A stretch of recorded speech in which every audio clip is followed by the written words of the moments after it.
ब्रज में सबको सुख मिलता है ठाकुर जी के साथ। पूर्णमासी नेक और झुक गई, ठाकुर जी अपने कंधा पे बैठा लिए, दोनों तरफ पैर लटका करके ठाकुर जी मुंह दिखाई करवे जा रहे हैं, अपना ही मुंह दिखावे जा रहे हैं। पूर्णमासी कह रही लाला पहली बार आयो बरसाने? ठाकुर जी कह रहे हैं हाँ पहली बार आयो हूँ। बोले हाँ प्रत्यक्ष रूप में तो पहली बार लाला आयो है, वैसे तुझन कितनी बार आ चुको? खुद ही कंधा पे बैठे बैठे रास्ता बता रहे, आगे ते बाएं मुड़ जाइयो, यहाँ ते दाएं मुड़ जाइयो, यहाँ ते सीधे चलियो वही है। अच्छा पहली बार आयो तू? ठाकुर जी बोले ना आ चुका हूँ, लेकिन स्वप्न में आयो, स्वप्न में देखो मैंने बरसानो। लेकिन जैसे ही ठाकुर जी पहुँचे बरसाने, हर घर में मानो जैसे आनंद की अपने आप लहर छाने लगी, चंदन की सुगंधी आने लगी, शीतल वायु सबके अंग को स्पर्श करके आह्लाद प्रकट करने लगी। जिस रूप माधुरी का दर्शन आज तक नंदगांव गोकुल की गोपियां करती थी, आज उस रूप माधुरी का दर्शन बरसाने की गोपियां कर रही हैं। हर घर में गोपियां अपनी अटारियों पर, खिड़कियों पर आकर के खड़ी हो गई हैं, श्याम सुंदर की मनोहर झांकी को देख रही हैं। पूर्णमासी जैसे ठाकुर जी को लेकर के कीर्ति भवन में पहुंची है, आहा सामने से कीर्ति मैया ने पहली बार लाला को देखो है। क्या रूप झांकी,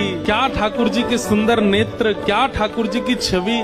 कीर्ति मैया को इतने भागे, मन तो हुआ कि अभी गोद से उतारूं, अभी भामर पड़वा के ब्याह कर दूं लाली को। लेकिन जाए करके जैसे ही पहुंचे तो पहुंचते ही स्वागत ही ऐसा कि अच्छा तो जई है वो कारे कारे कारे काले कलूटे। ठाकुर जी की रूप माधुरी पर ही आक्षेप करने लगी सब। ठाकुर जी को बैठा करके सब सखियां घेर करके बैठी हैं और अब आपस में चर्चा करनी है। बीच में मनसुखा भी बैठा है। सखियां आकर के बोली मैया जमाई तो आयो संग में, मुंह दिखाई करवावे आयो संग में, पर ये अपने गांव ते बंदरन ने काई को लिया आयो संग में। मनसुखा बोला हम बंदर ना है, हम लाला के सखा हैं, हमारे कहे बिना कछु ना करे लाला। हम कहें तो उठे, हम कहें तो बैठे, हम कहें तो चले, हम कहें तो सोवे, हम कहें तो खावे। धीरे से देख रहे हैं ठाकुर जी, अब की मान जाइयो अगर कछु कहें तो, पिछली बार तो चल दियो। सब सखियां ठाकुर जी को कोई कान पकड़ के देख रही है, मैया कान तो ठीक है, आके नाक पकड़ के देख रही, मैया नाक ठीक है या की, आंखन में घूर घूर के देख रही, बोले मैया आंख ठीक है या की, मुखमंडल देख रही है, हाथ देख रही है, पाम देख रही है, चलवा के देख रही है, चलवा के देख रही है। सब गोपी कह रही मैया चाल तो बढ़िया है, लेकिन नेक ऐसी लगे जनानी सी, जनानी समझे, ऐसा लगे नेक नेक कोई छोरी चल रही है का। अरे ना लाला हमारो जब गैया चरावे जावे तब देखो बिल्कुल ऐसी मर्दानी सी चाल चले, ऐसा मत कहो। सब ठाकुर जी को घेर करके विविध विविध प्रकार की बातें कर रही हैं। एक गोपी बोली